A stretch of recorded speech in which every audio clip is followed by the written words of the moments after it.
नमस्कार। आप सभी का फिर से स्वागत है हमारे YouTube चैनल भरत धामी में। जो आज का हमारा पाठ है सहर्ष स्वीकारा है, जिसको लिखा है गजानन मुक्तिबोध जी ने। गजानन मुक्तिबोध जी ने अपने ज़िंदगी के अनुभवों और एक अज्ञात प्रेम के बारे में बता रखा है कि उन्होंने उन्हें किस तरह से प्रेरित किया आगे बढ़ने के लिए। और इस जो सहर्ष स्वीकारा कविता है उसमें उसमें इन्होंने बताया है कि इनके जीवन में किसी भी प्रकार की जो भी मुसीबतें आई या खुशियाँ आई, उन्हें इन्होंने सहर्ष यानी कि हंसी हंसी या खुशी खुशी स्वीकार किया है। तो हम आज का जो ये पाठ है सहर्ष स्वीकारा है उसे पढ़ते हैं। अब जो पहला है देखिए, जिंदगी में जो कुछ है जो भी है सहर्ष स्वीकारा है, इसलिए कि जो कुछ भी मेरा है वह तुम्हें प्यारा है। ठीक, यहाँ पर जो गजानन मुक्तिबोध जी है यह कहते हैं कि इस जिंदगी में जो कुछ भी है, ठीक है, जो कुछ भी मेरे पास है, जो भी था या है, वह मैंने सहर्ष यानी खुशी खुशी स्वीकारा है। इसलिए स्वीकारा है क्योंकि वह तुम्हें प्यारा है। चाहे मेरे सुख हो चाहे मेरे दुख हो, तुमने हमेशा ही मेरा साथ दिया है, वह तुम्हारे कारण ही मुझे मिला है। तो इसलिए इन सब चीज़ों को मैंने स्वीकार किया है। अपनी अज्ञात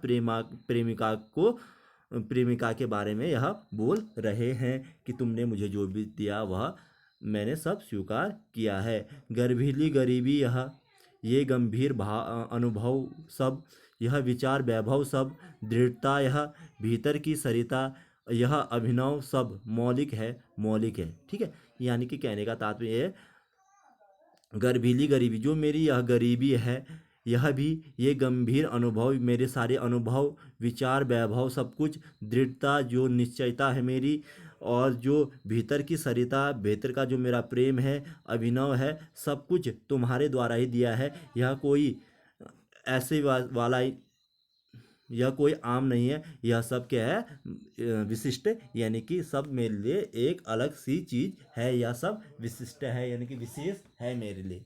ठीक, अगला देखिए, इसलिए कि पल पल में जो कुछ भी जागृत है, अपलक है, संवेदन तुम्हारा है। और कह रहे कि मेरे जीवन में पल पल में मेरे मन में जो भी चीज़ जागृत होती है, जो भी चीज़ उत्पन्न होती है, जो भी चीज़ मैं सोचता हूँ, वह सब अपलग यानी कि बिना पलक अलग झपकाए वाले, यानी कि सब कुछ मेरे लिए बहुत ज़्यादा महत्वपूर्ण है। क्योंकि यह सब संवेदनाएं मुझे किसने दी, तुम्हारे ही दी। यानी कि इसमें जो मुक्तिबोध जी है इन्होंने सच्चे प्रेम के बारे में बता रखा है कि कहा है सच्चा प्रेम वास्तव में होता क्या है, सच्चे प्रेम के बारे में बता रखा है।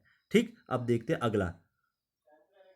ये देखिए, जाने क्या रिश्ता है, जाने क्या नाता है, जिन्ना भी उड़ेलता हूँ भर भर फिर आता है।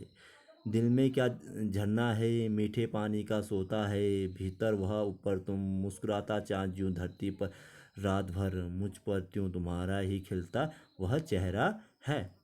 ठीक है, देखो, जाने क्या रिश्ता है, जाने क्या नाता है। उन्होंने अपने अज्ञात प्रेमिका को कभी देखा तो नहीं है, लेकिन उसके बारे में वह सोच कर कल्पना कर कर कहते हैं, तुमसे मेरा न जाने क्या रिश्ता है, न जाने क्या नाता है, जितना भी उड़ेता हूँ, जितना भी मैं तुम्हारे बारे में सोचता हूँ, भर भर फिर आता है, उतना ही प्यार तुम पर उमड़ कर आता है। दिल में क्या झरना, दिल में क्या झरना है, मीठे पानी का सोता है। कहते हैं कि मेरे मन में पहले तो मैं ऐसा नहीं था, लेकिन अब मैं, मेरे मन में इतना प्रेम कैसे उमड़ कर आया, न जाने मेरे दिल में अब इतना प्रेम कैसे आया, मेरे दिल में कहीं मीठे पानी का सोता तो नहीं है। भीतर वह ऊपर तुम, मेरे भीतर अंदर सब जगह तुम ही तुम हो। मुस्कुराता चाँद ज्यों धरती पर रात भर, जिस प्रकार एक चाँद चाँद है वह धरती पर रात को खिलता है, उसी तरह तुम भी मेरे, जब भी मैं तुमको सोचता हूँ तो मेरे चेहरे पर मुस्कुराहट आ जाती है। वास्तविक प्रेम यही होता है कि हमारा न जाने उनसे जो, अगर हम देखते हैं जो आजकल के रिश्ते हैं उनमें अधिकांश यही होता है कि जो शारीरिक आवश्यकता होती है उसकी पूर्ति के लिए प्रेम होता है, लेकिन जो वास्तविक प्रेम होता है उसमें शारीरिक आवश्यकताएं, शारीरिक ज़रूरतों को नहीं देखा जाता, उसमें केवल दिल से प्रेम होता है। ठीक, वही सच्चा प्रेम है। जिस इंसान के बारे में हम सोचते हैं और हमको हमेशा उसकी याद आती है, वह दिल से आती है, और वही रिश्ता हमेशा टिकता है। ठीक है, देखो यहाँ पर तभी भी कहा है कि जिस प्रकार रात के अंधेरे में जो चाँद है, ठीक है, चाँद है वह धरती को उजाला प्रदान करता है, उसी तरह तुम भी जब भी मुझे तुम्हारी याद आती है तुम्हारा आभास मेरे चेहरे को खिला देता है। यही होता है कि हमें अंधकार में रहकर भी प्रेम आगे की और बढ़ने का सहारा देता है, यानी कि मार्ग दिखाता है, एक हौसला देता है, ठीक, प्रेरणा देता है। अगला देखते हैं अब हम। यहाँ पर देखिए अगला, जो अगला है, सचमुच मुझे दंड दो कि भूलूं मैं तुम्हें भूल जाने की, दक्षिणी ध्रुवी अंधकार अमावस्या, शरीर पर चेहरे पर अंतर मैं पालूं मैं, झेलूं मैं उसी में नहा लूं मैं। तब कह रहे कि तुम मेरे रग रग में बसे हो, जब भी मैं, हर समय तुम ही याद आते हो। अब मुझे तुम दंड दो कि मैं तुम्हें भूल जाऊं।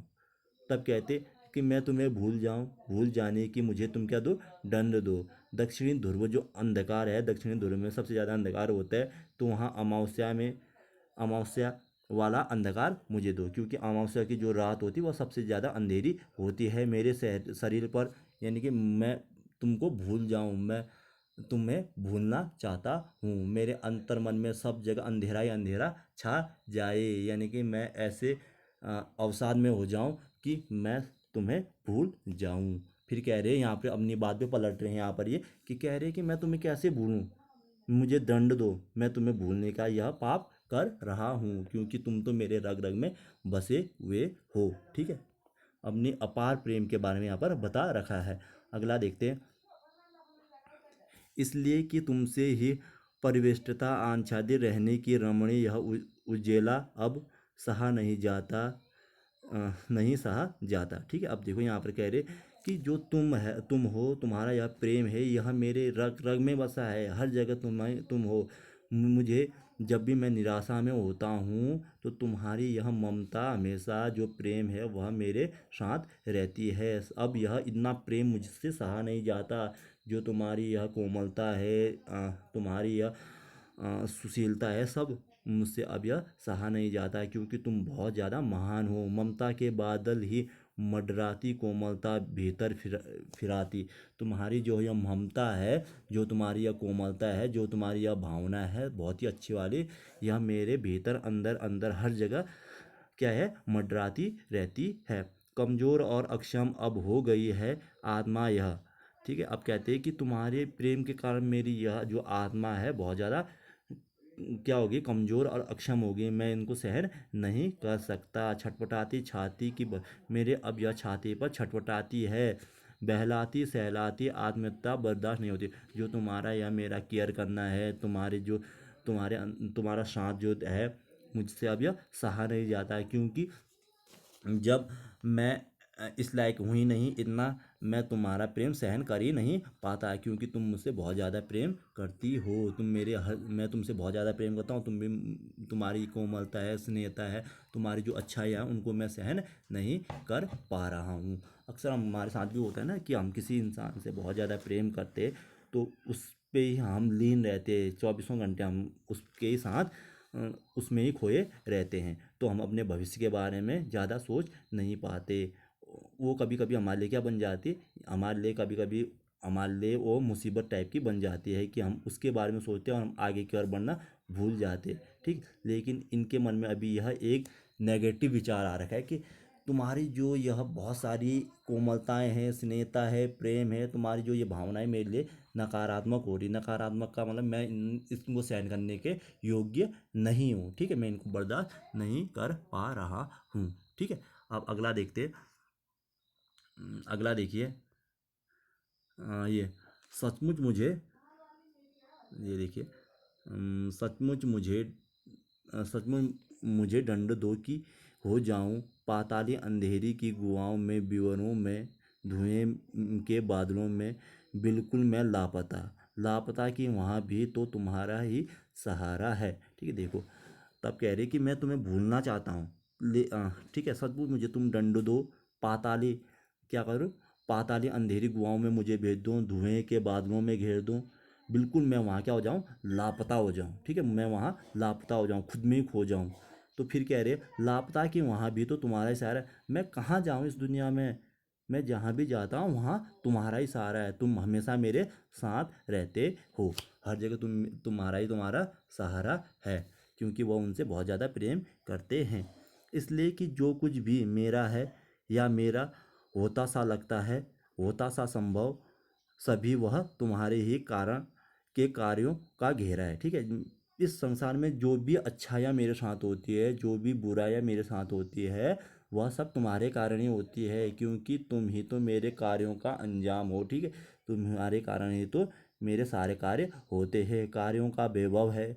अब तक तो जिंदगी में जो कुछ था, जो कुछ है, शहर से स्वीकारा है। जिंदगी में जो कुछ मेरे साथ था, जो कुछ मैंने पाया है या खोया है, उन सबको मैंने सैर से स्वीकारा है, खुशी खुशी स्वीकारा है, क्योंकि वह सब कुछ किसने दिया है? तुमने ही दिया है। वह सब कुछ तुम्हारे कारण है, वह तुम्हें प्यारा है कि तुम मेरे लिए एक अच्छी चीज़ हो। अच्छी चीज़ का मतलब यहाँ पर यह है कि तुम मेरे लिए अच्छा हो। ठीक है। अब देखिए, प्रेम, प्रेम की बात करते तो प्रेम वही होता है जो हमें ज़िंदगी में आगे बढ़ाने की एक प्रेरणा देता है। लोग अक्सर प्रेम करते हैं तो उसमें बहुत सारे लोग ये होता है ना, सुसाइड करते हैं, घर बार छोड़ देते हैं, ये करते हैं, वो करते हैं। ठीक है। लेकिन वो वास्तविक प्रेम नहीं। प्रेम का वास्तविक मतलब है कि हमें आगे बढ़ने की प्रेरणा देना। वह प्रेम किसी का भी हो सकता है, हमारी प्रेमिका का हो सकता है, हमारे प्रेमी का हो सकता है, हमारी माँ का हो सकता है, हमारे पिता का हो सकता है, हमारी बहन का हो सकता है, हमारे फ्रेंड का हो सकता है, किसी का भी प्रेम हो सकता है। और प्रेम वही सत्य होता है जो हमें आगे बढ़ने की प्रेरणा देता है। प्रेम का मतलब ये नहीं होता कि पाना, प्रेम का मतलब होता है देना। किसी को हम खुशियाँ देते हैं तो वो एक प्रेम है, कोई हमें खुशी देता है तो वो प्रेम है। ठीक है। प्रेम को लोग आजकल नकारात्मक वे में देखते हैं, लेकिन नकारात्मक वे में देखना नहीं चाहिए। जो इंसान प्रेम को केवल टाइम पास के लिए प्रयोग करता है, उसका प्रेम कभी कामयाब नहीं होता। वह इंसान हमेशा भटकते रहता है और कभी भी उसको सच्चा जीवन साथी प्राप्त नहीं होता। यहाँ पर इन्होंने यही चीज़ कही है कि मेरा प्रेम तो अज्ञात है, लेकिन मुझे उसने हमेशा आगे बढ़ने की प्रेरणा दी, इसीलिए मैंने उसके लिए यह कविता लिख सकी। अगर वह प्रेम को सकारात्मक तरीके से नहीं देखते तो क्या वह यह कविता लिखते? नहीं लिख सकते थे। सकारात्मक होना ही बहुत बड़ी बात होती है। यही थी आज की हमारी कविता सहर्ष स्वीकारा है, जिसे लिखा गजानन मुक्तिबोध जी ने। धन्यवाद।